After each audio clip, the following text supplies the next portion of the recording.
ఎవరైనా సరే ఆరోగ్యంగా ఉండాలంటే శుభ్రత పాటించాలి. మరి శుభ్రత కావాలంటే ఎలిం ప్రొడక్ట్స్ వాడాలి.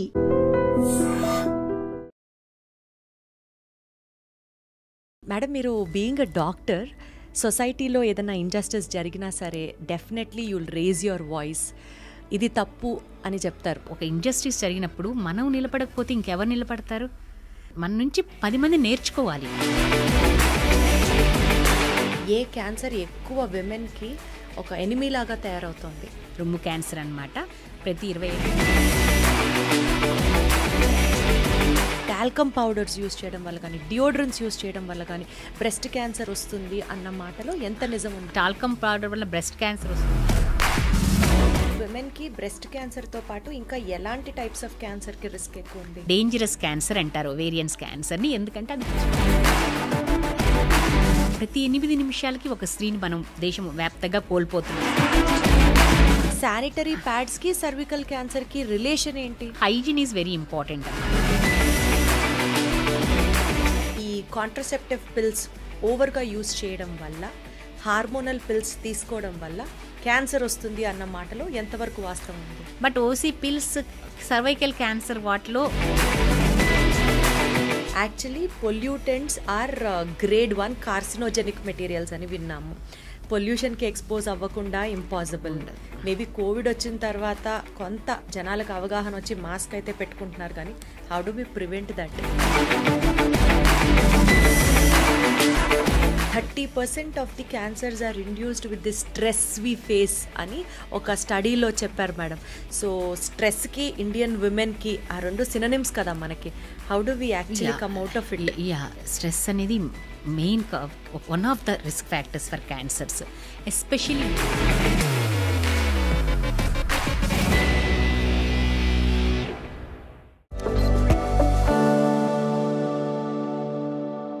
చాలామంది ఆంకాలజిస్టులతో మనం ఇంటర్వ్యూస్ చేసాం, కానీ 2 తెలుగు రాష్ట్రాలలో, ఆంధ్రప్రదేశ్ నుంచి, తెలంగాణ నుంచి సంబంధించి ఫస్ట్ మహిళా సర్జికల్ ఆంకాలజిస్ట్ ఇవాళ మన సూపర్ డాక్టర్ సిరీస్లో గెస్ట్గా విచ్చేశారు.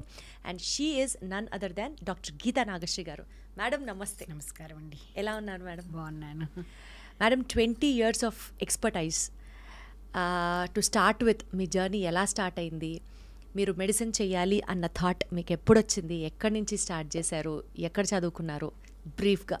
నేను పుట్టి పెరిగింది కొత్తగూడెం అమ్మ, ఉమ్మడి ఖమ్మం జిల్లా. ఇప్పుడు కొత్తగూడెం భద్రాద్రి జిల్లా. కొత్తగూడెంలో నేను అక్కడే నా చైల్డ్హుడ్ అంతా అక్కడే అమ్మా. అక్కడ స్కూల్లో సెయింట్ జోసెఫ్స్ హై స్కూల్ అని, వెరీ గుడ్ స్కూల్ అది. అదే బ్రదర్స్ రన్ చేసే స్కూలు. దాంట్లో మొత్తం ఎల్కేజీ నుంచి 10th క్లాస్ వరకు నేను అక్కడే చదివాను. సో ఇంకా ఇంటర్లో ఇంకా బైపీసీ తీసుకొని మెడిసిన్ చేయాలనే బైపీసీ తీసుకొని. అంటే చిన్నప్పటి నుంచి గట్టిగా ఉండేదా సంకల్పం మెడిసిన్ చేయాలి, డాక్టర్ అవ్వాలి అని? ఏదో ఒకటి. యూజువల్గా మనకి ఇలా పేరెంట్స్ ఇంజనీరింగ్ సైడ్ కానీ మెడిసిన్ సైడ్ కానీ అనుకుంటారు కదా. యూజువల్గా ఆ రోజుల్లో అలానే ఉండేది కదా ఆప్షన్. సో నాకు ఎక్కువగా మెడిసిన్ ఇంట్రెస్ట్ ఉండేది. అలానే మ్యాథ్స్ కూడా బాగానే వచ్చేది, కానీ ఇంట్లో కూడా మెడిసిన్ చేస్తే అనే అభిప్రాయం వ్యక్తం చేశారు. సో నాకు కూడా కొంచెం మెడిసిన్ నేను గుంటూరు మెడికల్ కాలేజ్ అమ్మా. సో దాని తర్వాత పీజీ జిప్మర్ పాండిచేరిలో చేశాను. అసలు గుంటూరు మెడికల్ కాలేజ్ అంటేనే చాలా మెరిటోరియల్ స్టూడెంట్స్ ఉంటారు అని ఒక టాక్. మళ్ళీ పీజీ పాండిచేరిలో చేశారు, జిప్మర్లో చేశారు. దాని తర్వాత MCh surgical oncology, Kidwai memorial institute of oncology, Bengaluru అమ్మ. అచ్చా. సో మీరు చాలా స్టూడియస్ అయితే ఎంతసేపు పుస్తకాలేనా? అలా ఏం కాదు, నేను ఐఎమ్ ఇంటూ ఎవ్రీథింగ్. మేడం, మీరు బీయింగ్ అ డాక్టర్, సొసైటీలో ఏదైనా ఇంజస్టిస్ జరిగినా సరే definitely you'll raise your voice. ఇది తప్పు అని చెప్తారు అని విన్నాను మీ గురించి. Is that right or wrong? కొంతవరకు రైటే మీరు అన్నది. ఎందుకంటే యాజ్ ఏ డాక్టర్ అంటే ఇప్పుడు మన భారతదేశంలో డెఫినెట్గా ఇప్పుడు కన్నా కొంచెం డాక్టర్ ఇంపార్టెంట్. అనాదిగా డాక్టర్ అనేవాళ్ళు ఒక prominent member of the society అండి. We should stand as a example for the other members in the society, not as a doctor, as a proper responsible citizen also. Absolutely. So డెఫినెట్గా మనం rise చేయకపోతే, ఇంకా ఒక injustice జరిగినప్పుడు మనం నిలబడకపోతే ఇంకెవరు నిలబడతారు? మనం మనం మన నుంచి 10 మంది నేర్చుకోవాలి ఆదర్శంగా. తప్పే అంటే యూజువల్గా మా హస్బెండ్ కూడా చెప్తాడు, ఎవ్రీథింగ్ వైట్ అంటే వైట్ ఆర్ బ్లాక్ ఉండదు, గ్రే అనేది ఉంటుందని. మాకు ఇది ఐదర్ వైట్ ఆర్ బ్లాక్, అంతే, గ్రే అనేది మాకు తెలియదు అనమాట.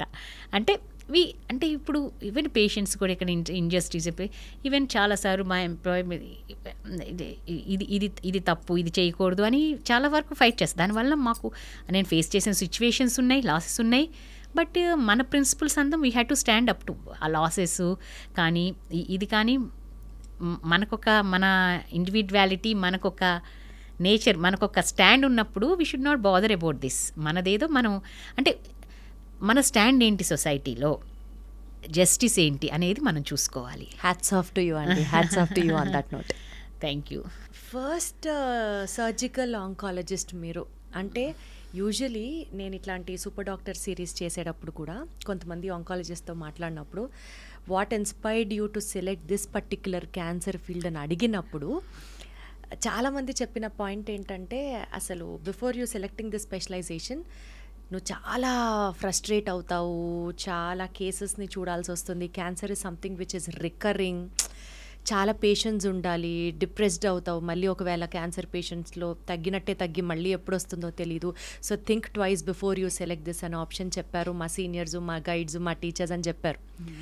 అలా you being a lady surgical oncology select చేసుకోవడానికి what is that inspiring point ma'am? Inspiring point అంటే నేను జిప్మర్లో పీజీ చేశాను కదమ్మా. అది ఆ రోజుల్లో జిప్మర్ అనేది post graduate institute, super speciality లేదు అక్కడ. సో బట్ అంత ట్రీట్మెంట్ అంటే క్యాన్సర్ ట్రీట్మెంట్ కూడా జరిగేది. అంటే ఏ డిపార్ట్మెంట్ వాళ్ళు ఇప్పుడు గైనిక్ అనుకో, గైనిక్ ఆంకాలజీ అంతా గైనిక్ డిపార్ట్మెంట్ ట్రీట్ చేసేది. ఇప్పుడు బ్రెస్ట్ ఆంకాలజీ అని జనరల్ సర్జరీలో ట్రీట్ చేసేవాళ్ళు అనమాట. సో ఆ రోజుల్లోనే మాకు ట్యూమర్ బోర్డ్స్ ఉండేది గైనిక్ చేసేటప్పుడు. ట్యూమర్ బోర్డ్లో ఈ పేషెంట్స్ని చూస్తుంటే చాలామంది వచ్చేవాళ్ళు. అంటే అది ఫ్రీ హాస్పిటల్ అనమాట. అండ్ చాలా మెరుగైన వైద్యం అందుతుంది అక్కడ. ఇన్స్టిట్యూట్ కదా, సెంట్రల్ ఇన్స్టిట్యూట్ కదా, సెంట్రల్ ఫండ్స్ ఉంటే ప్రతిదీ ఫ్రీ అనమాట. ఈవెన్ కిమో డ్రగ్స్ కానీ ఆ రోజులు అంతా ఫ్రీ అనమాట. సో 4 స్టేట్ల నుంచి, ఆంధ్రప్రదేశ్, తమిళనాడు, కర్ణాటక అన్నిటి నుంచి అక్కడికి వచ్చేవాళ్ళు అనమాట. ఎస్పెషల్లీ ఆ రోజుల్లో ఇన్ని క్యాన్సర్ సెంటర్స్ ఎక్కడా లేవమ్మా. చెన్నైలో అడియార్ ఉండేది, ప్రైవేట్లో ఉండే, బట్ ప్రైవేట్ వైద్యం అందరికీ ఎఫోర్డబుల్ కాదు కదా. ఇప్పుడన్నా స్కీమ్స్ వచ్చినాయి, ఆరోగ్యశ్రీ అని, ఆయుష్మాన్ భారత్ అని. ఆ రోజుల్లో ఏమి స్కీమ్స్ లేవు. నేను చెప్పేది లేట్ 90s, 99, 2000 ఆ టైంలో. మేము పీజీ 99లో. సో ఆ టైంలో ఏమీ లేవు. సో ఇలాంటి క్యాన్సర్ వైద్యానికి ఫ్రీగా వస్తుందని అన్ని స్టేట్స్ నుంచి అది ఆ ఇన్స్టిట్యూట్కి వచ్చేవాళ్ళు అనమాట. సో అలా చేసి చూస్తుంటే ఎస్పెషలీ సర్వైకల్ క్యాన్సర్, ఉమెన్లో వచ్చే సర్వైకల్ క్యాన్సరు చాలా యంగ్ ఉమెన్, ఆ బెల్ట్ ఎస్పెషల్లీ తమిళనాడులో ఒక బెల్ట్లో చాలా ర్యాంపెంట్గా, ఇది హెచ్పివి వైరస్ వలన వస్తుంది కదా, సెక్షువల్లీ ట్రాన్స్మిటెడ్ వైరస్ అనమాట. ఆ బెల్ట్లో చాలా ఎక్కువ కూడా అనమాట. చాలా ఎంత వందల మంది అంటే అంటే చాలా మదర్స్ ఆర్ వెరీ యంగ్ అనమాట. వాళ్ళు అసలు సర్వైకల్ టోటలీ ప్రివెంటబుల్ క్యాన్సర్. అలాంటిది 3rd stage 4th stage they are succumbing to the disease. అంటే వాళ్ళు ఆ డిసీజ్తో చనిపోవటం ఒకసారి చూశాను అనమాట. ఒక యంగ్ 30 years అని చనిపోతే, పిల్లలు జస్ట్ 8 years 7 years కిడ్స్ పక్కన. సో నాకు ఏదో అది చూసి ఏదో ఆంకాలజీ అంటే ఇది జనరల్ దీనికన్నా కూడా I should go towards oncology అనే ఇది అప్పుడు ఏర్పడిందనమాట. So now that you are a gynaec surgical oncologist. Surgical oncologist and gynaec oncologist కూడా. అబ్సల్యూట్లీ. సో మేడం, స్టార్ట్ చేస్తే about cancers and women specially దీని గురించి మాట్లాడితే, మహిళలకి ఎన్ని రకాల క్యాన్సర్స్ వచ్చే అవకాశాలు ఉన్నాయి, అండ్ ఏ రకమైనటువంటి క్యాన్సర్ ఎక్కువ ఇవాళ రోజుల్లో డ్రాస్టిక్గా పెరిగిపోతుంది, ఏ క్యాన్సర్ ఎక్కువ విమెన్కి ఒక ఎనిమీలాగా తయారవుతుంది? బ్రెస్ట్ క్యాన్సర్ అమ్మ, రొమ్ము క్యాన్సర్ అనమాట. ప్రతి 28 మంది స్త్రీలలో ఒకరికి వచ్చే అవకాశం ఉంది.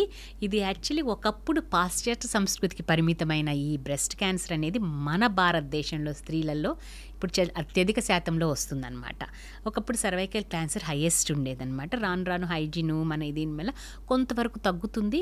అయినా కానీ బ్రెస్ట్ క్యాన్సర్ సంఖ్య చాలా ఎక్కువ అవుతుంది. దీనికి కారణం ఏమంటే అతివేగంగా మారుతున్న మన జీవన శైలి కూడా అనమాట. ఇది ఒకప్పుడు డిసీజ్ ఆఫ్ ద వెస్ట్ అనేవాళ్ళం అనమాట. ఇది యాక్చువల్లీ కొంచెం హై సోషియో ఎకనామిక్ ఉమెన్లోనే ఎక్కువ ఉండేదన్నమాట. ఇప్పుడు ఇర్రెస్పెక్టివ్ అందరికీ వస్తుంది. అండ్ ఇప్పటికీ కంపేర్ చేస్తే అర్బన్ ఉమెన్లో ఎక్కువ ఉంటుంది శాతం, రూరల్ ఉమెన్తో కంపేర్ చేస్తే బ్రెస్ట్ క్యాన్సర్. అంటే లైఫ్ స్టైల్ అమ్మ, లైఫ్ స్టైల్. అండ్ మీరు చూడండి అన్నీ మారిపోయినాయి. ఇప్పుడు మా జనరేషన్కి ఇప్పుడు మన జనరేషన్, ఈ జనరేషన్కి చూసుకుంటే ఎవ్రీథింగ్ హ్యాస్ చేంజ్డ్. ఇప్పుడు ఒక అమ్మాయిని టీనేజ్ నుంచి మనం చూసుకున్నాం అనుకో, ఆ జనరేషన్లో మెనార్కి ఎప్పుడు వచ్చేది, పెద్ద మనిషి అయ్యేది 14-15, ఇప్పుడు 10-11 ఇయర్స్. ఏజ్ ఆఫ్ మెనార్కి తగ్గింది. ఏజ్ ఆఫ్ మెనోపాస్ కూడా 45-48కి వచ్చేది అంతకుముందు. ఇప్పుడు 50-52 కూడా ఉమెన్ ఆర్ మెన్సెస్ వస్తుంది. అండ్ నెంబర్ ఆఫ్ చిల్డ్రన్ ఎక్కువ ఉండేవాళ్ళు, 4, 5, 10 కూడా ఉండేవాళ్ళు. ఇప్పుడు ఒకళ్ళు ఇద్దరు. And number of years of hormone exposure పెరిగింది. అదే కాకుండా మనం తినే ఆహారం, పీల్చే గాలి, త్రాగే నీరు అన్నీ కలుషితం.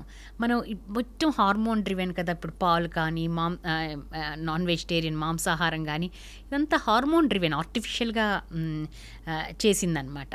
సో హార్మోన్తో గ్రో చేసినవి ఇవన్నీ అనమాట. దీని ఇన్ఫ్లుయెన్స్ చాలా ఉంటుంది బాడీ మీద. ఇవన్నీ కారణాలు. అదే కాకుండా ఒక ఊబకాయము, లైఫ్ స్టైల్, సెడెంటరీ, కూర్చొని చేసే ఉద్యోగాలు, వ్యాయామం లేకపోవటం, ఇవన్నీ కూడా కారణాలు. సో బేసికలీ అండి 90% ఆఫ్ ది క్యాన్సర్స్, మరీ ముఖ్యంగా బ్రెస్ట్ క్యాన్సర్ అయితే అర్లీగా కనుక మనం దాన్ని డిటెక్ట్ చేసుకోగలిగితే we can either prevent the damage are at least అది ఎక్కువ స్ప్రెడ్ అవ్వకుండా ఉండడానికి మనం హెల్ప్ చేసుకోవచ్చు అని అంటారు. బ్రెస్ట్ క్యాన్సరే కాదు, ఏ క్యాన్సర్ అయినా కూడా కీ టు సక్సెస్ అంటే లాంగ్ టర్మ్ మంచి ప్రోగ్నోసిస్, లాంగ్ టర్మ్ సర్వైవల్కి కీ ఏంటంటే ఎర్లీ డిటెక్షన్ అమ్మా.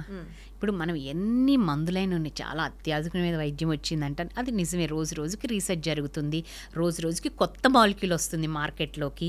ఇమ్యూనోథెరపీ అని, టార్గెటెడ్ థెరపీ చాలా వచ్చినాయి అనమాట. ఎన్ని వచ్చినా కానీ ఎర్లీ డిటెక్షన్ చేస్తేనే మనకి లాంగ్ టర్మ్ సర్వైవల్ ఉంటుందన్నమాట. సో ఎర్లీ డిటెక్షన్ చేసి ఇప్పుడు బ్రెస్ట్ క్యాన్సర్ అయితే అట్లీస్ట్ ఎర్లీ డిటెక్షన్కి కొన్ని ఉన్నాయి, స్క్రీనింగ్ టెస్ట్లు ఉన్నాయి. సో అందుకనే ఎప్పుడు చెప్తాం ఈ అవేర్నెస్ ప్రోగ్రామ్కి వెళ్ళినా ఎవ్రీ ఉమెన్ అనమాట 40 దాటాక, అంటే మామూలుగా అమెరికన్ క్యాన్సర్ గైడ్ లైన్స్లో 40 నుంచి 45 వరకు రిస్క్, 45 నుంచి రెగ్యులర్గా మ్యామోగ్రఫీ చేయించుకోవాలని. కానీ మన దేశంలో ది ప్రాబ్లం ఏంటంటే compare to west 10 years age of incidence of breast cancer is less. So మనం 10 ఏళ్ళు అంటే ముందు వస్తుంది మనకి యావరేజ్ ఇన్సిడెంట్. సో మన ఉమెన్ 40 నుంచి స్టార్ట్ చేస్తేనే బెటరు. 40 నుంచి ఎవ్రీ ఇయర్ చేయించుకుంటే బెటర్. ఎందుకంటే మేము చూసాం కదా కోవిడ్ అప్పుడు 1 or 2 years మిస్ అయిన వాళ్ళు అగ్రెసివ్ బ్రెస్ట్ క్యాన్సర్స్ ఉంటాయి కదా, ట్రిపుల్ నెగిటివ్, అది 2 years is a long time. ఒక్కోసారి మధ్యలో వచ్చే అవకాశం ఉంది.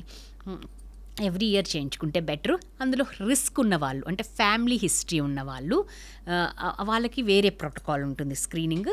మ్యామోగ్రఫీ అండ్ ఎంఆర్ మ్యామోగ్రామ్ అంటే ఎంఆర్ఐ, బ్రెస్ట్ ఎంఆర్ఐ కూడా చేస్తాం అంటే ఇయర్లీ. అదొకటి ఇదొకసారి ఎవ్రీ 6 months. ఈ 6 months మ్యామోగ్రఫీ చేస్తే నెక్స్ట్ 6 monthsకి ఎంఆర్ మ్యామోగ్రామ్ చేస్తాం అనమాట.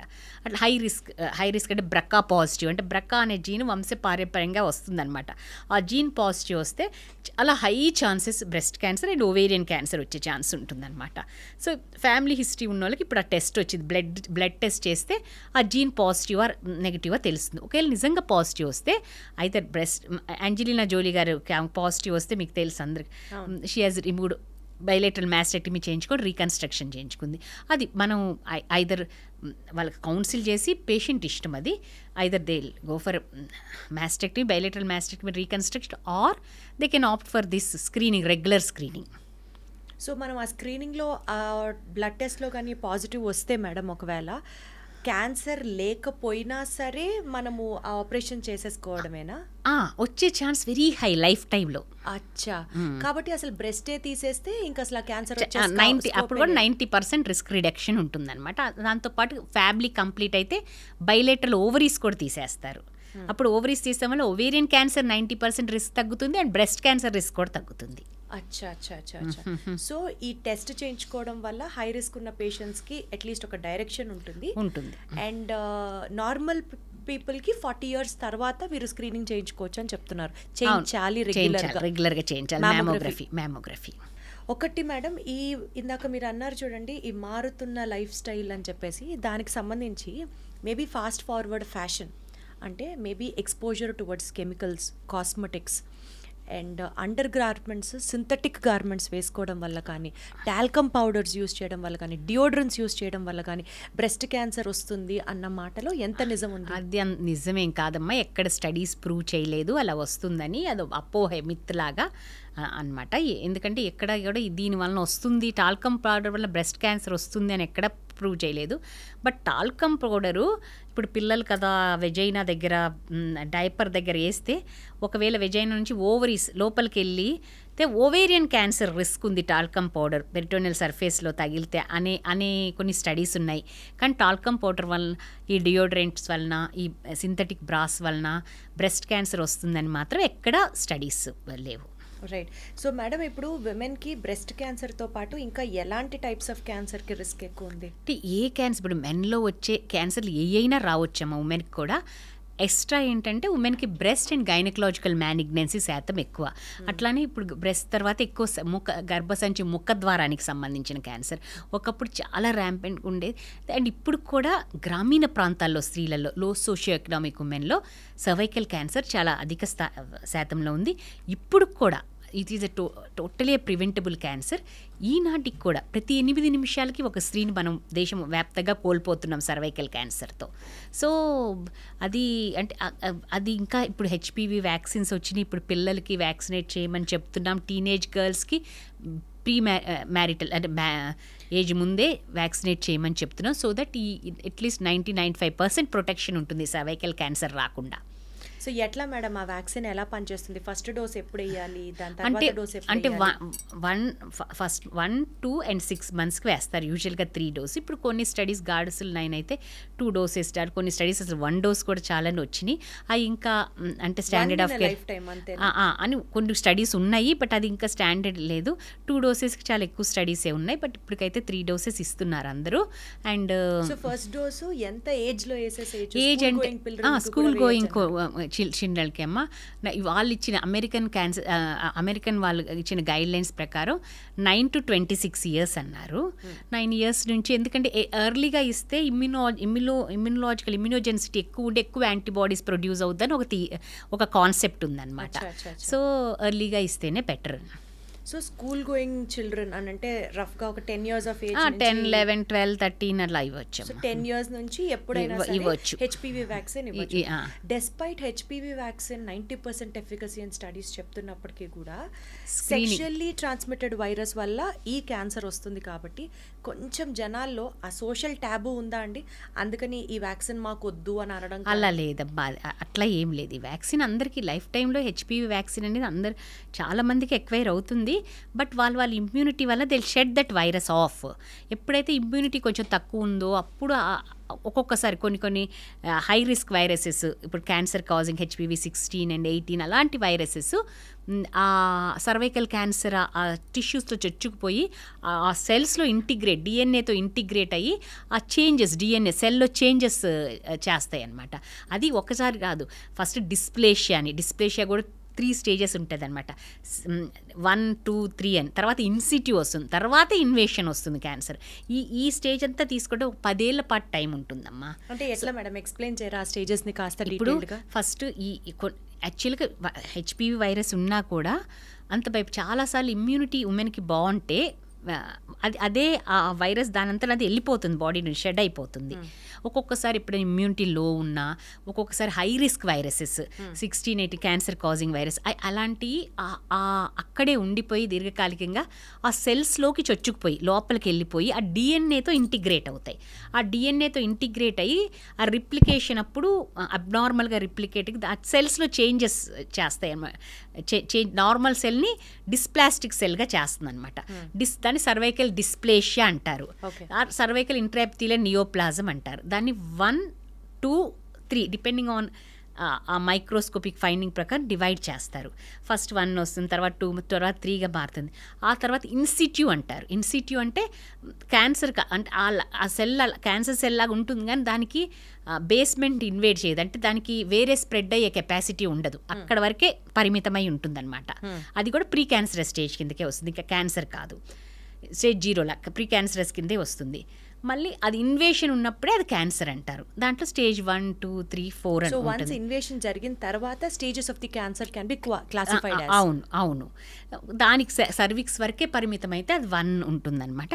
పక్కనెమ్మటి అది 1లో కూడా 1A 1B ఉంటుంది. పక్కనెమ్మటికి వెళ్తే పారామెట్రియంకి అది వెళ్తే 2A 2B అట్లా వెజైనాకి వెళ్తే అలా క్లాసిఫై చేయాలి. 3 అంటే లింఫ్ నోడ్స్కి వేరే చోటకి స్ప్రెడ్, 4 అంటే డిజిటల్ ఆర్గన్స్కి స్ప్రెడ్ అవుతాం.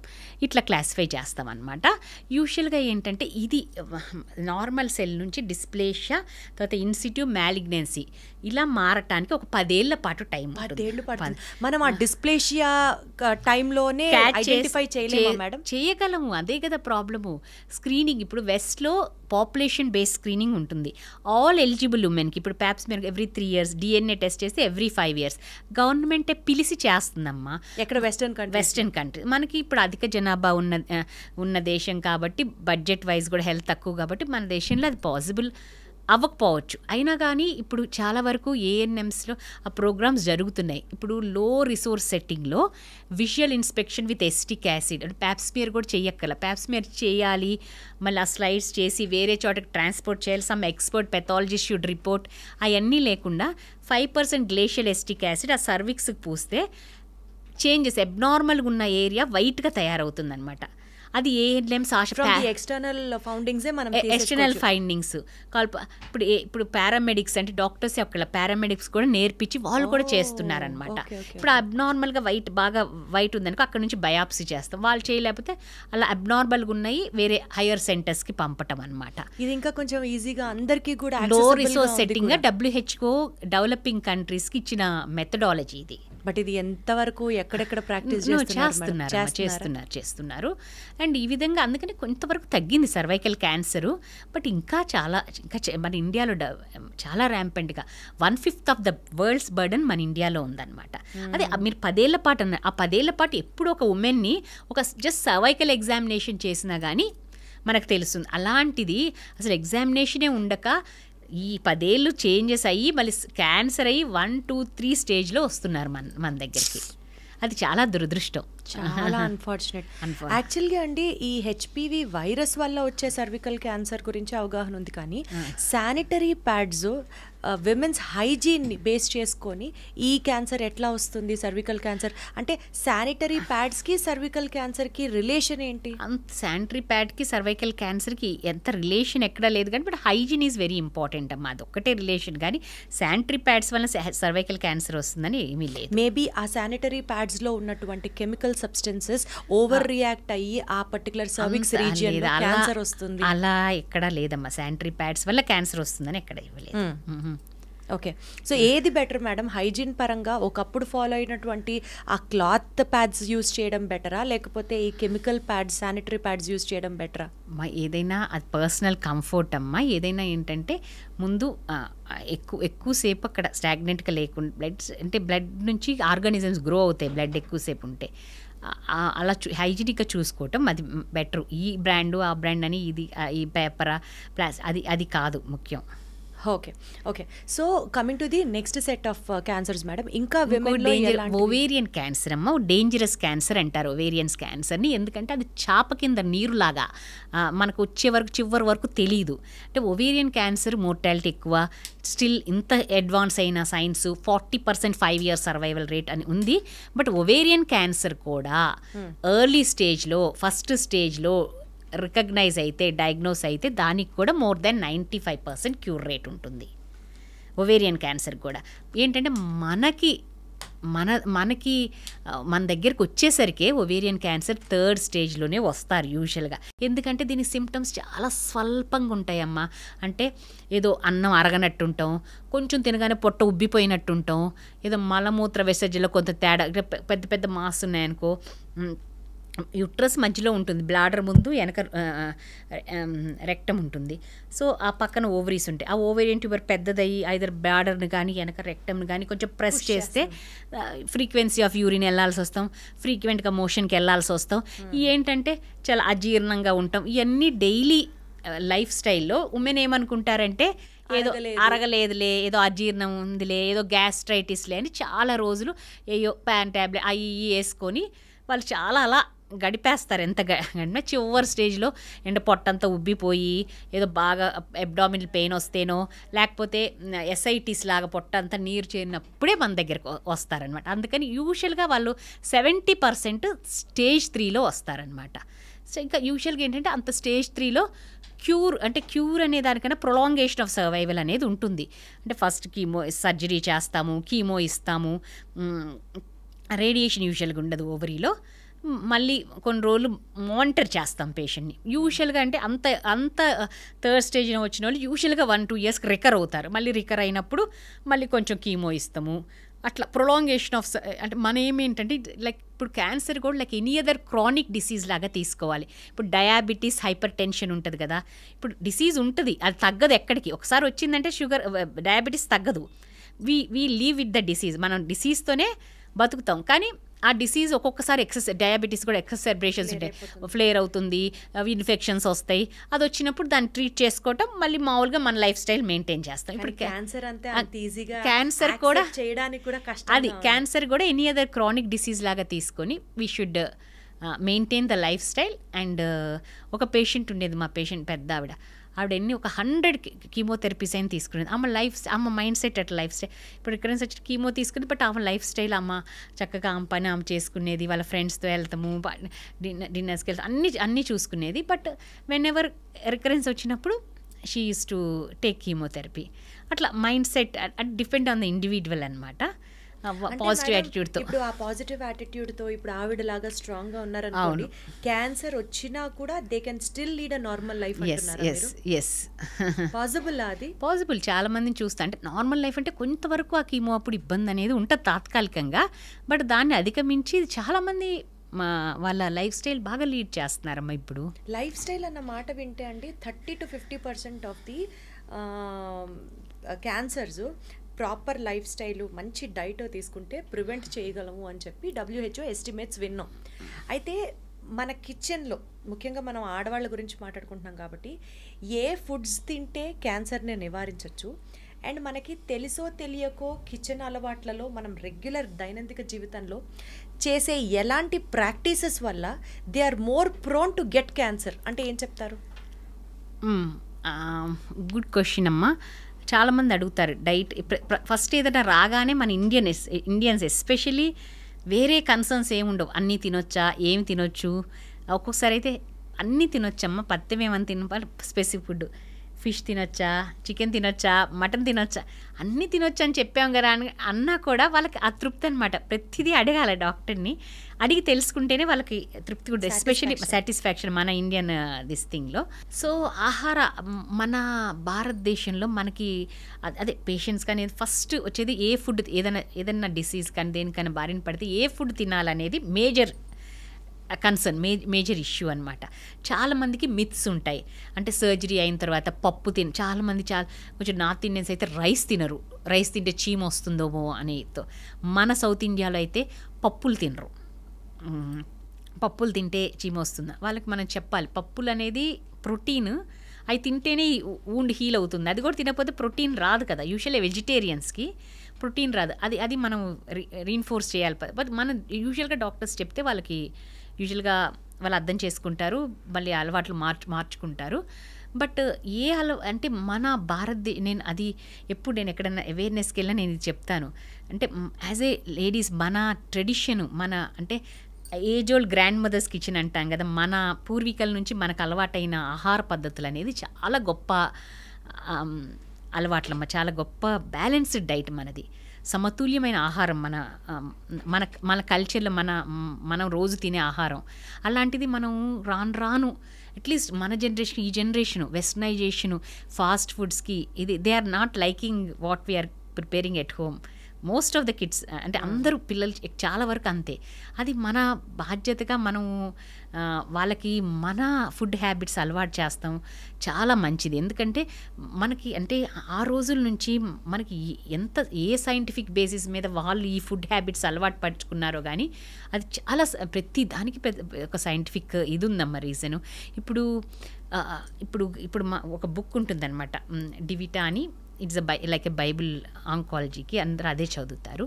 దాంట్లో కూడా ఇచ్చారు కర్క్యూమిన్ అంటే ఒకే ఒక సబ్స్టెన్స్ క్యాన్సర్ ప్రివెన్షన్ లక్షణమే దేనికి ఉంది అంటే కర్క్యూమిన్ అని ఇచ్చారు. అంటే పసుపు అదే పసుపు అనేది ఇప్పుడు ఇచ్చారు, వచ్చింది బుక్లో. కానీ ఏజ్ ఓల్డ్ నుంచి మన తాతలు గారు ఎప్పటి నుంచో మన వందల సంవత్సరాల నుంచి మన ఫుడ్ హ్యాబిట్స్లో పసుపు లేనిది అసలు తినం. పసుపు is part of our food, ప్రతి దాంట్లో వేసుకుంటాము. ఆ తర్వాత ఇప్పుడు పసుపు ప్రివెన్షన్ అని పసుపు బిళ్ళల్లాగా తీసుకొని వెస్ట్రన్ కంట్రీస్లో కర్క్యూమిన్ ట్యాబ్లెట్స్ అవన్నీ చాలామంది వేసుకుంటున్నారు. యాంటాక్సిడెంట్ ప్రాపర్టీ అవని, క్యాన్సర్ ప్రివెన్షన్ ప్రాపర్టీస్ అవనివ్వండి. సో అట్లాంటివి చాలా ప్రతి వరకు మన ఇండియన్ స్పైసెస్ వాటిలో చాలా మంచి గుణాలు ఉన్నాయన్నమాట. అంటే ఎక్కువగా అసలు ప్రూవ్ చేసింది అయితే పసుపు ఒకటేమ్మా, కర్క్యూమిన్. మిగతా అన్నీ కూడా చాలా వరకు యాంటాక్సిడెంట్ ప్రాపర్టీస్ ఇవన్నీ ఉంటాయమ్మా వీటిలో. And fruits like usual pomegranate వీటన్నిటిలో కూడా యాంటాక్సిడెంట్స్ ఇది ఉంటాయి. కొన్ని క్యాన్సర్స్లో ప్రోమోగ్రానైట్ జ్యూస్ ఈజ్ గుడ్ అని కూడా ఇచ్చారు, ప్రాస్టేట్ క్యాన్సర్స్ అలాంటి వాటిల్లో. సో మన డైటింగ్ మోర్ ఆర్ లెస్ మన డైటరీ హ్యాబిట్స్, మన ఆహార అలవాట్లు అనేది చాలా సమతుల్యమైన ఆహారం, బ్యాలెన్స్డ్ డైట్ తీసుకుంటాం మనం. అదే మన నుంచి మనం తీసుకొని మన పిల్లలకు కూడా అలవాటు చేస్తే చాలా మంచిది. మనకు కూడా ఇక్కడ కర్క్యూమిన్ టాబ్లెట్స్ అవైలబుల్గా ఉన్నాయి కర్క్యూమిన్ ఉన్నాయి. బట్ మనం యూజువల్గా part of our food habits రోజు పసుపు తింటూనే ఉంటాం. పసుపు వేస్తాం కదా, అది ఇంట్లో వాళ్ళందరికీ ఎంత వాటా వెళ్తుందో దాని వల్ల జరిగే మంచి ఎంతో క్యాలిక్యులేట్ చేసుకోకుండా should we also make curcumin tablets as a part of our regimen అని అడుగుతుంది. వేసుకోవాలంటే వేసుకోవచ్చు, బట్ దాంట్లో కూడా మనం రోజు మన పార్ట్ ఆఫ్ డైట్లో తింటే అంత సప్లిమెంట్ కూడా అవసరం లేదేమో. ఓకే. సో యూజువల్గా మనం ఇళ్లలో మనకి తెలియకుండా మనం చేసే ప్రాక్టీసెస్ వల్ల క్యాన్సర్కి మనం ఎక్కువ ఎక్స్పోజ్ అవుతాము అంటే అవి ఏంటండి, ఆ మిస్టేక్స్ ఏంటి? మిస్టేక్స్ ఒకటి ఏంటంటే మనం బాగా అంటే ఏదైనా వేర్ అండ్ టేర్ అండి, ఒక పార్ట్లో మనకి ఎక్కువగా రాపిడి తగిలిందనుకోండి, అది రాను అదొక సెల్లో చేంజెస్ వచ్చి అది నియోప్లాస్టిక్ సెల్గా తయారవుతుంది. అలానే ఇప్పుడు మనము ఏదైనా తిన్నప్పుడు బాగా వేడి తిన్నా కూడా మనకి ఇక్కడ గొంతులోనో ఇక్కడ కాలుతూ ఉందనుకో, బాగా వేడి తిన్నప్పుడు అక్కడ కూడా క్యాన్సర్ అయ్యే అవకాశం. ఇప్పుడు జపాన్లో ఎక్కువ యూసోఫేజియల్ స్టమక్ క్యాన్సర్ ఎందుకు వస్తుందంటే ఎక్కువ హాట్ తింటారు అనే ఒక కాన్సెప్ట్ ఉంది. అట్లా ఏదైనా వేర్ అండ్ టేర్ ప్రివెంట్ చేయాలి. ఎక్కడైనా కూడా ఇప్పుడు ఎక్కడైనా పుండు పద్దాకా వస్తూ ఉందనుకోండి, అక్కడ అది సెల్ నియోప్లాస్టిక్ సెల్గా తయారవుతుంది అనమాట. సో అయితే వేడి, too hot or two cold substances ని మనం అవాయిడ్ చేయాలి. అండ్ ఇంకొకటి ఏంటంటే ఈ బాగా ఇది స్మోక్డ్ ఫిష్ కానీ అలాంటివి ఎక్కువ అవాయిడ్ చేస్తాం better. And red meat avoid చేస్తాం బెటర్. రెడ్ మీట్ వలన కోలాన్ ఎక్కువ తినటం వలన కోలాన్ క్యాన్సర్స్ లాంటి పెద్ద పేక్ క్యాన్సర్స్ వస్తాయని కొన్ని స్టడీస్ ప్రూవ్ అయినాయి అమ్మా. And role of plastic in women health especially అంటే ఎవరికి మైక్రోప్లాస్టిక్స్ అంటారు. యూజువల్గా మైక్రోప్లాస్టిక్స్ అనేది బాడీలో డిటెక్ట్ అయింది, అది కరెక్టే. కానీ మైక్రోప్లాస్టిక్ వలన ఇది క్యాన్సరు అని ఇంకా ఏమీ అంత ప్రూవ్ అవ్వలేదు.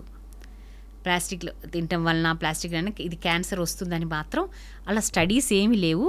బట్ మైక్రోప్లాస్టిక్స్ మాత్రం మన బాడీలో చాలా వరకు టిష్యూస్ తీసి స్టడీస్ చేస్తే డిటెక్ట్ కూడా అయినాయి. So microplastics in the blood has been detected, కానీ దానికి క్యాన్సర్కి సంబంధం ఇంకా తెలియలేదు, ప్రూవ్ అవ్వలేదు అంటున్నారు. ప్రాపర్ స్టడీస్ అయితే లేవు. Okay, fine, got it. Madam, ఇప్పుడు ఈ కాంట్రసెప్టివ్ పిల్స్ ఓవర్గా యూజ్ చేయడం వల్ల, హార్మోనల్ పిల్స్ తీసుకోవడం వల్ల క్యాన్సర్ వస్తుంది అన్న మాటలో ఎంతవరకు వాస్తవం ఉంది? యాక్చువల్లీ కొన్ని క్యాన్సర్లు ప్రొటెక్షను.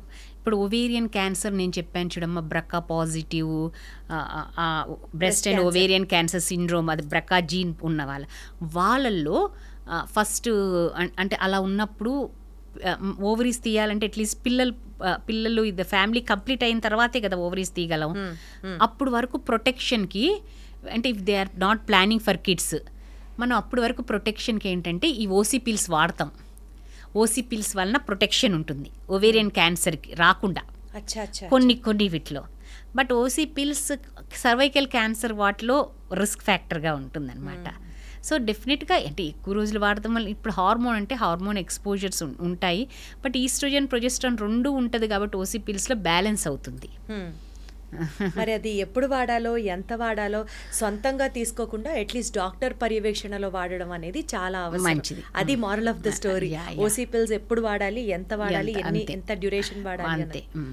మేడం, ఇందాక మీరు లైఫ్ స్టైల్ నాకు మాట వాడినప్పుడు పొల్యూషన్ అని వాడారు. Actually pollutants are grade 1 carcinogenic materials అని విన్నాము. పొల్యూషన్కి ఎక్స్పోజ్ అవ్వకుండా ఇంపాసిబుల్. మేబీ కోవిడ్ వచ్చిన తర్వాత కొంత జనాలకు అవగాహన వచ్చి మాస్క్ అయితే పెట్టుకుంటున్నారు, కానీ how do we prevent that? COVID అప్పుడు పెట్టుకున్న మాస్క్ మళ్ళీ ఇప్పుడు ఎవరూ పెట్టుకోవట్లేదు కదా.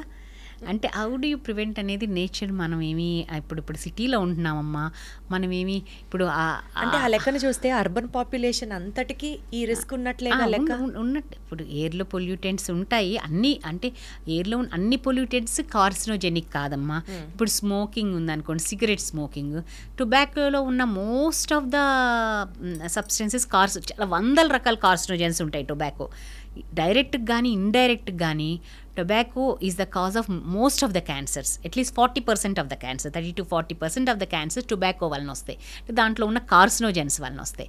అట్లానే ఇప్పుడు మిగతాయి ఈ పొల్యూషన్ అంటే ఈ బస్సెస్, ఈ కార్సు, మొబైల్ పొల్యూషన్స్ కానీ వీటిలో కొంతవరకు, అంటే మొత్తం కాకపోయినా కొంతవరకు కార్సినోజెన్స్ ఉంటాయి. ఆల్ స్మోక్ ఈజ్ నాట్, అన్నిట్లో కార్సినోజెన్స్ ఉండవు, బట్ డెఫినెట్గా daily we are expose to that. అంటే మేడం, నా క్వశ్చన్ ఏంటంటే క్వాలిటీ ఆఫ్ లైఫ్ అనేది తగ్గిపోతుంది, exposure to carcinogenic materials and substances around us పెరిగిపోతుంది. So how do we protect our cells? అంటే how do we protect our cells అంటే మనకి ఇప్పుడు లైఫ్ స్టైల్లో మనం ఇక్కడ ఉండక తప్పదు. ఇప్పుడు మనం అనుకుంటాము ఆర్గానిక్, అంటే ఆర్గానిక్ అనేది మనం బయట నుంచి వచ్చిన ఎంతవరకు ఆర్గానిక్ మనకు తెలియదు. 100%. అలా అని మన ఇంట్లో ఇక్కడ ఉన్న వాటిలో మనం గ్రో చేసుకోలేము. ఎక్కడికో వెళ్ళి అవుట్స్కట్స్లో ఉండి అది గ్రో చేసుకొని జాబ్స్కి ఇక్కడ ఉంటున్నాం అనమాట. ఇంకా కొన్ని ఇప్పుడు non modifiable risk factors, modifiable risk factors అని ఉంటాయి. ఇవన్నీ మనము అంటే మోడిఫై చేసుకోగలం, కానీ మనకి కుదరదు, మనం అందుకనే అప్పుడు రెమెడీ మనం how do we fight this అంటే దానికి ఆన్సరు సాధ్యమైనంత వరకు మనం అవాయిడ్ చేయగలిగితే అది అవాయిడ్ చేయగలగటం బెటర్. అంటే ఆ టైంలో ఇప్పుడు వెళ్ళకపోవటము, బాగా పొల్యూషన్ ఉన్నప్పుడు ఎంత వెళ్ళకపోయినా మన ఇంట్లో ఉన్న కొంతవరకు ఎక్స్పోజ్ అవుతాం. రీసెంట్గా ఏదో ఒక పాయింట్ తెలుసుకున్నాను, ఫ్లోర్ క్లీనర్స్కి, డిస్ఇన్ఫెక్టెంట్ స్ప్రేస్కి, ఆఖరికి మొక్కలకి వేసే పెస్టిసైడ్స్లో కూడా కార్సినోజెనిక్ పెస్టిసైడ్స్లో కార్సినోజెనిక్ సబ్స్టెన్సెస్ ఉంటాయి కొంతవరకు, బట్ ఫ్లోర్ క్లీనర్స్లో అది తెలియదమ్మా. ఇవన్నీ కూడా టెస్ట్ చేసి, కెమికల్ టెస్ట్ చేసే వస్తాయి కదా, వాళ్ళకి ఐఎస్ఓ సర్టిఫికేషన్ ఉంటుంది కదా, యూజువల్గా ఉండకూడదు. ఎందుకంటే ఇప్పుడు అట్లీస్ట్ ఫ్లోర్ క్లీనర్స్ ఇవన్నీ రోజు ఇంట్లో వాడేది కాబట్టి ఇవన్నీ కూడా స్టాండర్డ్ కంపెనీస్కి సర్టిఫికేషన్ ఉండాలి. సర్టిఫికేషన్ లేనిది మార్కెట్లోకి రావు. సో అట్లా స్టాండర్డ్ కంపెనీస్, సర్టిఫైడ్ కంపెనీస్ కొంటే it should not be there cars. వాళ్ళు చెక్ చేయాలి కొంతవరకు. కాకపోతే ఇంట్లో ఉండి ఇండోర్లో ఉన్నప్పుడు కూడా ఆ సన్ ట్యాన్కి, స్కిన్ ఎక్స్పోజ్ అయినటువంటి ఆ మాత్రం సన్ ట్యాన్కి స్కిన్ క్యాన్సర్ రిస్క్ కూడా ఎక్కువే అని విన్నాను. దీన్ని బట్టి స్కిన్ క్యాన్సర్ రిస్క్ అంటే మన ఇండియన్స్లో చాలా తక్కువ అమ్మ. వైట్ స్కిన్ వాళ్ళలో సన్ ఎక్స్పోజర్కి దానికి స్కిన్ క్యాన్సర్ ఎక్కువ శాతం వస్తుందన్నమాట. బర్న్ అయిపోయి స్కిన్ క్యాన్సర్స్ ఎక్కువ వెస్ట్లో ఉంటుందన్నమాట. ఎందుకంటే వైట్ స్కిన్ పీపుల్లో, మన ఇండియన్ స్కిన్ కలర్కి యూజువల్గా మెలనిన్ ఎక్కువ ఉంటుంది కదా, ప్రొటెక్షన్ ఇన్సిడెంట్స్ తక్కువ వెస్ట్తో కంపేర్ చేస్తే. బట్ కాస్మెటిక్స్ అప్లై చేసుకుంటున్నా, లేకపోతే కాస్మెటిక్స్ వలన స్కిన్ క్యాన్సర్స్ అంటే మళ్ళీ అగైన్ స్టాండర్డ్ కంపెనీస్ కాస్మెటిక్ అన్నీ టెస్ట్ చేయాలి, టెస్ట్ చేసే వస్తాయి అన్నమాట. So should not be there. అంటే ఇంకా బయటికి అడుగు తీసి అడుగేస్తే ఏం చేసినా క్యాన్సర్ వస్తుంది అంటే కొంచెం దడొస్తుంది కదా, భయపడుతూ బతకలేమమ్మా. ఏమీ ఉండదు. మన లైఫ్ స్టైల్ మనము సమతుల్యం అంటే balanced diet, exercise, good sleep, good life style maintain చేస్తే కొంతవరకు తగ్గొచ్చు, ఈ రిస్క్ని తగ్గియొచ్చు. గుడ్ స్లీప్ అని అంటే అక్కడే వస్తుంది పాయింట్ అంతా. 30% of the cancers are induced with the stress we face అని ఒక స్టడీలో చెప్పారు మేడం. సో స్ట్రెస్కి, ఇండియన్ విమెన్కి ఆ రెండు సినోనిమ్స్ కదా మనకి. How do we actually come out of it? అది వెరీ ఇంపార్టెంట్ పాయింట్ మీరు తెచ్చారమ్మా.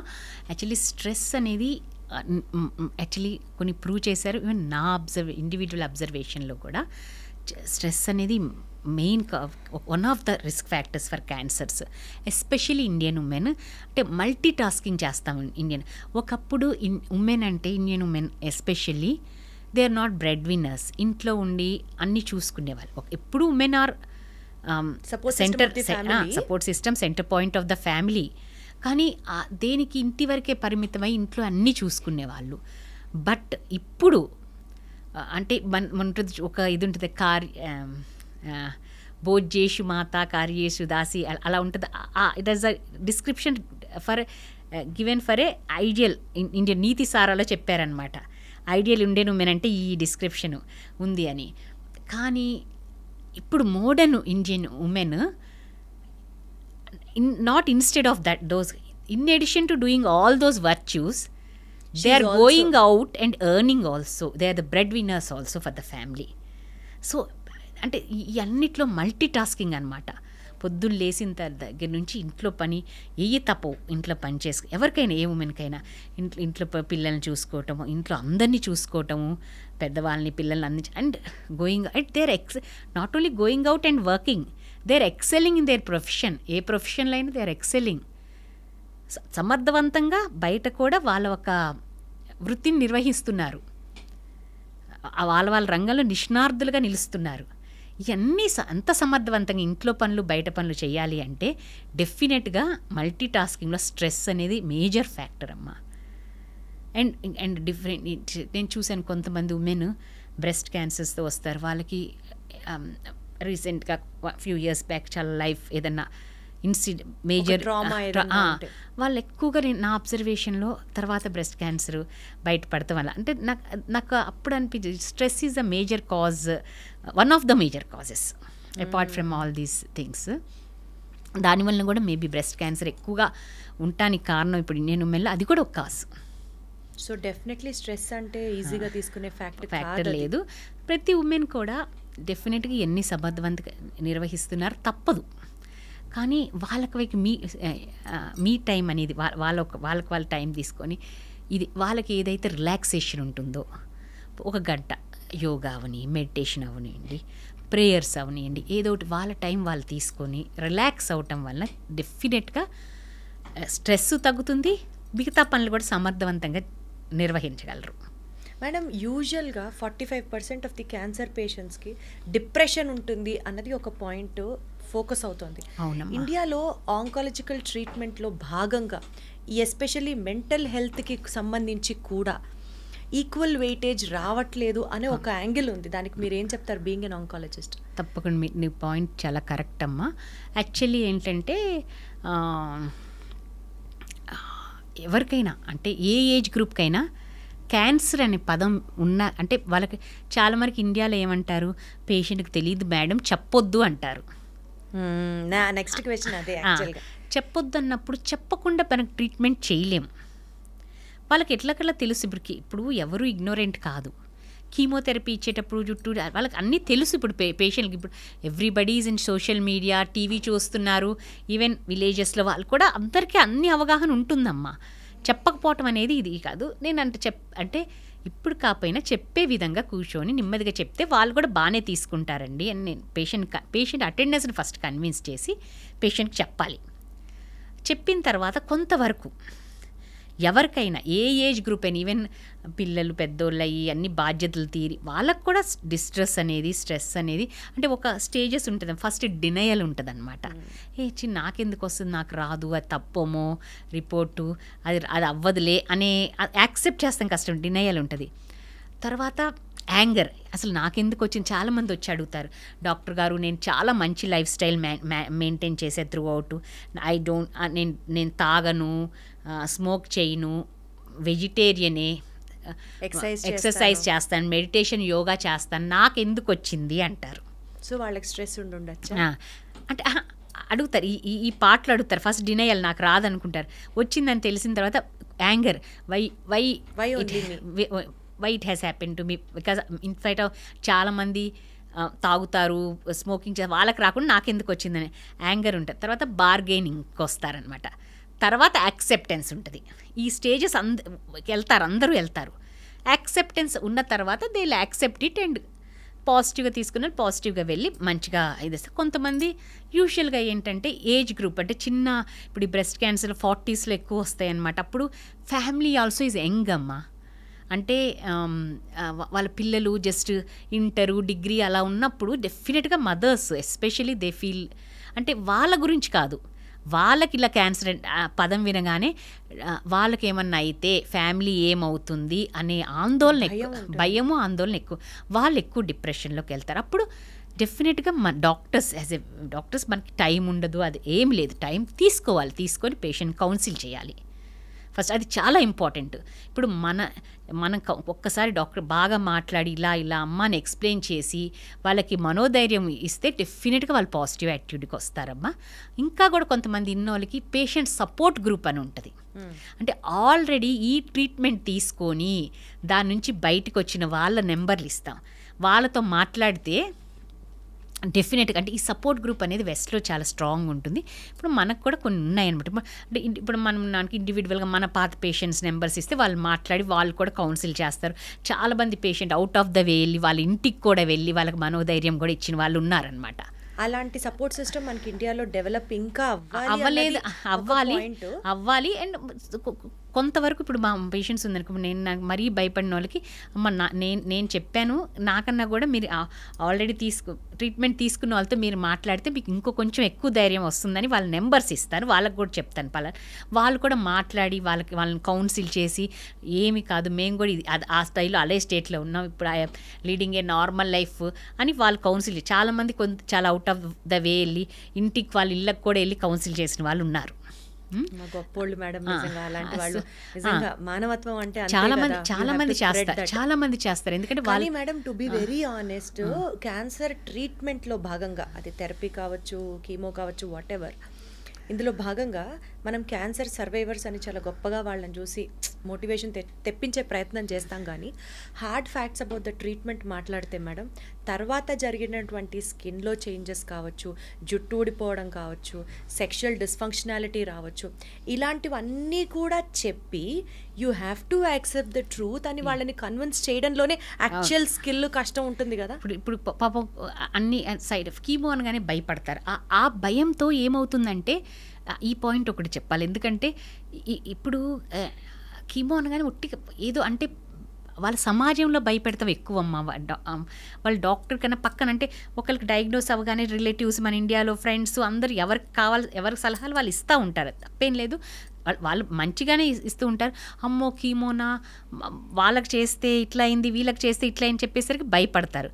అంటే ప్రతి ఇండివిజువల్ పేషెంట్ అమ్మ ఈ క్యాన్సర్ థెరపీ అనేది పర్సనలైజ్డ్ మెడిసిన్.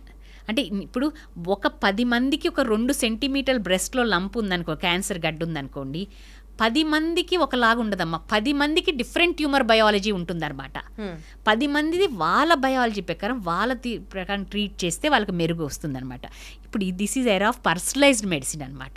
అందరినీ ఒకలాగా ట్రీట్ చేస్తే ఇప్పుడు one size won't fit all, one outfit అందరికీ సరిపోదు.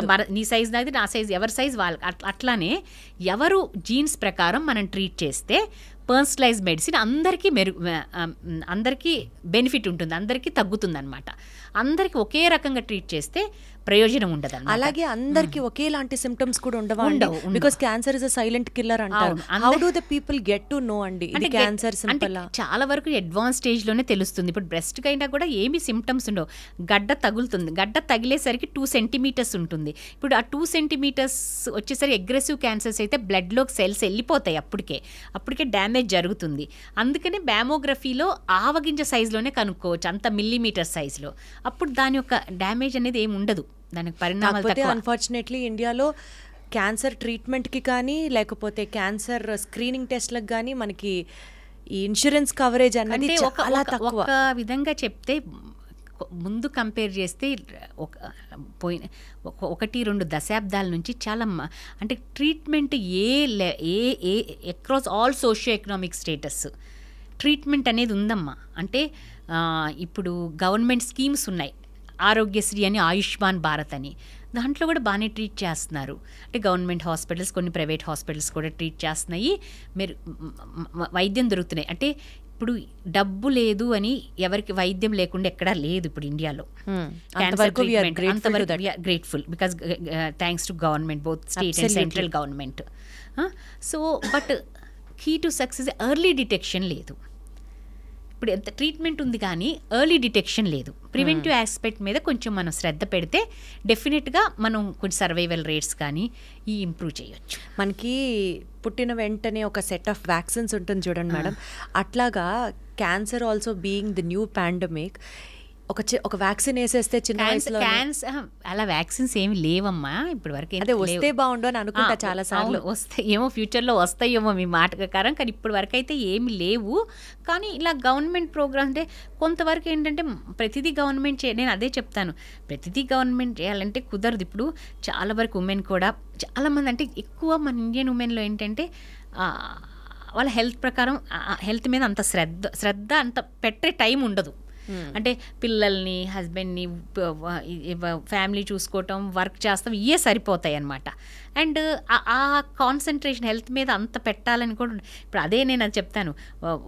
ఇప్పుడు ఎక్కడన్నా శ్రీనగర్కి ఎక్కడన్నా మీరు ఎగ్జిబిషన్ ఉంటే అందరూ వెళ్తారు, కానీ ఒక్కరోజు సంవత్సరానికి వచ్చి స్క్రీనింగ్ చేయించుకోమంటే ఎవరు చేయించుకోరు.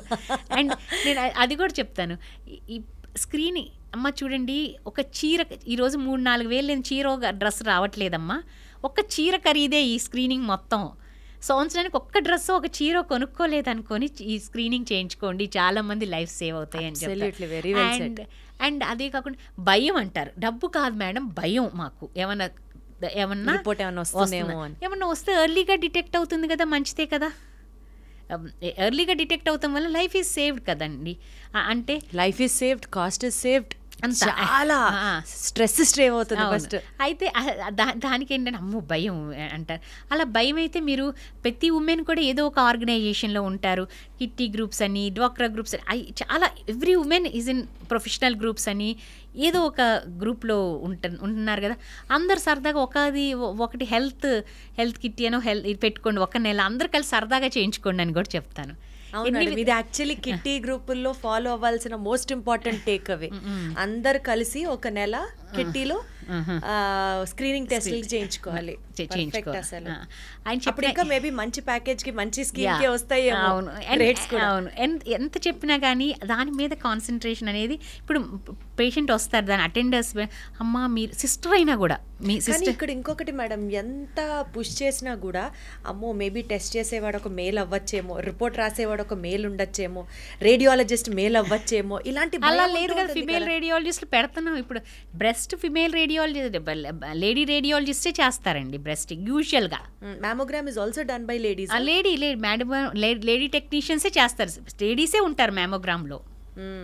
సో అట్లీస్ట్ ఆ భయం ఏమన్నా ఉంటే లేదు, లేడీసే ఉంటారు. సో ఈ భయంతో నేను మధ్యలో పాయింట్ మిస్ అయ్యాను కదా. ఇప్పుడు పక్కన సమాజంలో అమ్మో క్యాన్సర్, ఆ కీమోథెరపీ తీసుకోవద్దు మీరు, మీకు అదైపోతుంది ఇదైపోతుంది అని చెప్తాం వలన పొటెన్షియలీ క్యూరబుల్, అంటే మన దగ్గరకు వచ్చినప్పుడు స్టేజ్ 1లో ఉంటారు వాళ్ళు. ఏంటంటే వెళ్ళిపోయిన తర్వాత క్యాన్సర్ అండ్ డైరెక్ట్ చాలామంది సలహాల వలన వాళ్ళు ఆల్టర్నేటివ్ మెడిసిన్కి, ఆయుర్వేద, హోమియోపతి, డిఫరెంట్ మూలికల బంధుకి వీటికి వెళ్తున్నారు. But we are not discourage anything, not instead of this, in addition to taking normal treatment, ఇది కీమోస్ మీద కీమో, ఎలోపతి, సర్జరీ రేట్ తీసుకుంటే మీకేమన్నా దాని మీద నమ్మకం ఉంటే తీసుకోండి అని చెప్తాం. కానీ ఇది మానేసి అదే తీసుకుంటాం వల్ల మళ్ళీ స్టేజ్ 4లో వస్తున్నారు మా దగ్గరికి. అంటే పొటెన్షియల్లీ క్యూరబుల్, ఇన్క్యూరబుల్ స్టేజ్లో వస్తున్నారు. చాలా మంది అనుకుంటారు మేడం ఈ మాట, రేడియేషన్ వల్ల క్యాన్సర్ పెరిగిపోతుంది. అది కొంచెం అపోహలు ఏమైనా ఉంటే డాక్టర్ని అడిగి తెలుసుకోవచ్చు. We'll give time for them all those questions తెలుసుకొని చేయాలి. కానీ ఇలా చెప్పకుండా ఒకసారి వస్తారు, పక్కన వాళ్ళు ఏదన్నారని ఆయుర్వేదం, మళ్ళీ ఒక 4-5-6 నెలల తర్వాత వస్తారు అడ్వాన్స్ స్టేజ్గా. దానివల్ల నష్టపోతున్నారు. సో వాళ్ళు అంటే డెఫినెట్గా ఏదైనా ఉంటే మీ డాక్టర్ని అడిగి మీరు డౌట్స్ క్లారిఫై చేసుకోవటం వల్ల డెఫినెట్గా ఇలాంటి స్టెప్స్ తీసుకోకుండా ఉంటారు. ప్రతిదీ ఇంకా ఏంటంటే ఒకవేళ నిజంగా డయాగ్నోస్ అయినా భయం లేదు. ఇప్పుడు మోడర్న్ మెడిసిన్స్ వచ్చినాయి. ఇప్పుడు ప్రతి ఆర్గన్, ఇప్పుడు యూట్రైన్ క్యాన్సర్, బవల్ క్యాన్సర్ అనుకో మినిమల్ ఇన్వేసివ్ చేస్తున్నాం, లాప్రోస్కోపీ కానీ రోబోటిక్ కానీ చేస్తున్నాం, ఇన్సిషన్ లేకుండా మినిమైజ్ చేసేటట్టు.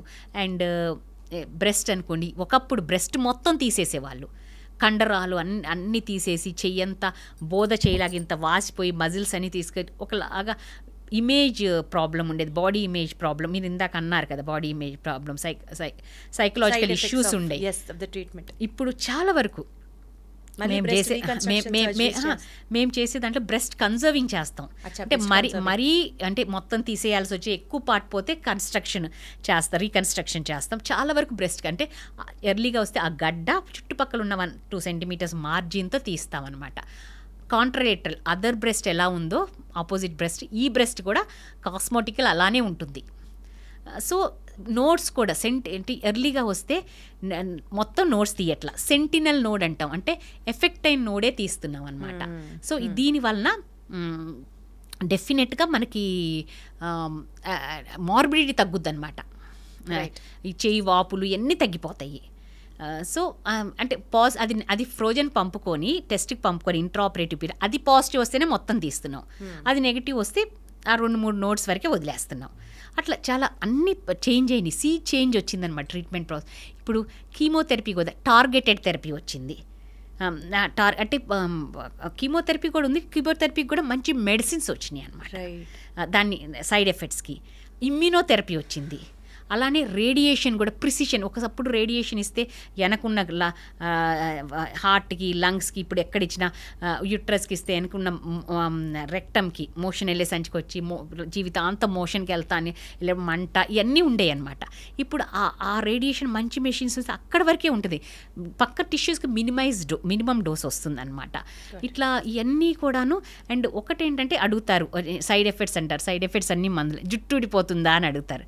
బట్ జుట్టుకు మాత్రం ఊడిపోతుంది.